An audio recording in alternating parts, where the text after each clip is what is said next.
Hey guys, alright, so today's video is just going to be about some supplements. I've been getting a couple quick questions about them simply because I talk about it in my ebook and it's gotten a couple people curious.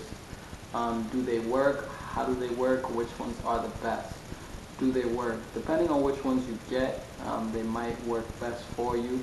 So for example, pills, capsules, stuff like that. They might work for you depending on how well your GI tract is working, your gastrointestinal, how good your stomach is, that absorption and stuff like that, breaking things down. So capsules might be good and beneficial for you. Also, there's something called an enteric coating that ensures it gets absorbed and breaking down at a certain point in the stomach. But that may be something you might want to look into. Also, we have any liquids, which are teas, tinctures, tonics. Those are amazing. I would highly recommend those.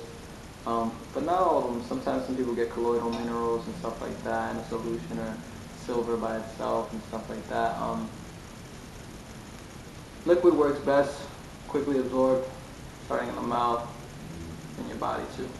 Also powders. Powders are amazing. Powders are very beneficial. Although while some powders might not have live enzymes and stuff like that, powders are very beneficial in that they have a nutritional dense profile such as vitamins, minerals, amino acids and such.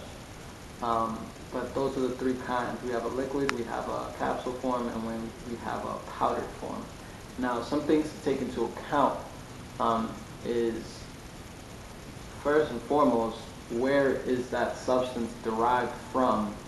So if it's isolated calcium or isolated vitamin A, for example, where is it derived from? 2, in what form is it in? 3, is your body going to be able to utilize it and absorb and digest this? So those are the 3 factors that you want to keep in mind when thinking about supplements. But I do recommend everybody take supplements simply because there is a big nutritional deficiency in a lot of the foods we have simply because of agricultural practices in the soil and some other things. There's a lot of malnutrition going on, a lot of things that are hitting us, and we're taking a lot out of our body simply because our body has to repair, and all these mechanisms cost money to make money. But with that being said, yeah, you want to take those 3 things into consideration simply because of that. But another thing too about isolated supplements, such as I want to say like calcium and stuff, like magnesium, stuff like that. Some of those isolated nutrients might not be as beneficial as they are in their natural state, meaning where they're naturally available, because there might be some cofactors that actually help provide or enhance that benefit which that nutrient is delivering to you. So for example, vitamin A might not work best by itself. It might work best in compound with others. So that's one thing, but isolated amino acids and stuff like that, you could take those and some other stuff. But I'm going to show you a list. Well, not a list, actually. I'm going to show you a few of the products I use myself. So let's go into that right now.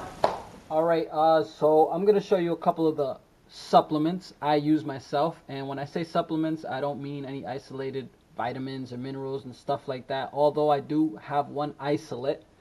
This isolate is for my recovery, for when I work out and exercise. Branched chain amino acids, good for muscle recovery, repair, renewal, the tissues. So this keeps your muscularity intact, your muscles lean. So I use this after their workouts. This is the only isolate I take. It's 3 branched chain amino acids, and it's sourced from sunflower. Alright, so another one I have is the great old acai powder. This is not the only brand that makes this available, but acai powder is very popular and very nutritionally dense, so I use these powders to fill in the cracks. That's the only form I like to take. I have liquids too and tinctures. I prefer that first and then powders, but mostly powders and capsules. I seldom do capsules, not really, if anything. If anybody were to take capsules, I would recommend vegan capsules. make sure they're vegan or vegetarian capsules, because most capsules are made with gelatin. So with that being said, I'll bring you to my third supplement that I take is Irish sea moss with bladderwrack, bromide plus powder, Dr. Sebi. 2 sea vegetables, high in minerals, very high in minerals, vitamins as well, and pretty sure amino acids, and I don't know if it has active enzymes or coenzymes. But this powder is very nutritionally dense. I use it to fill in any cracks. Has a strong taste, but amazing. I also do have my own powders that I buy and I separate from the packaging and throw in a little glass container like this. So this, for example, is baobab powder. Baobab is that tree you've seen in The Lion King, or this is a very common tree in Africa, many different parts. A very thick tree, doesn't need too much to grow, a very sturdy tree. And the nutritional profile for the baobab, as you can tell, is very complex as well. But I take these, this is a whole fruit, powdered down, obviously. Same thing with the other ones. I like to get whole things powdered down. It loses nutritional content, but it remains, its integrity remains. Let's just say that.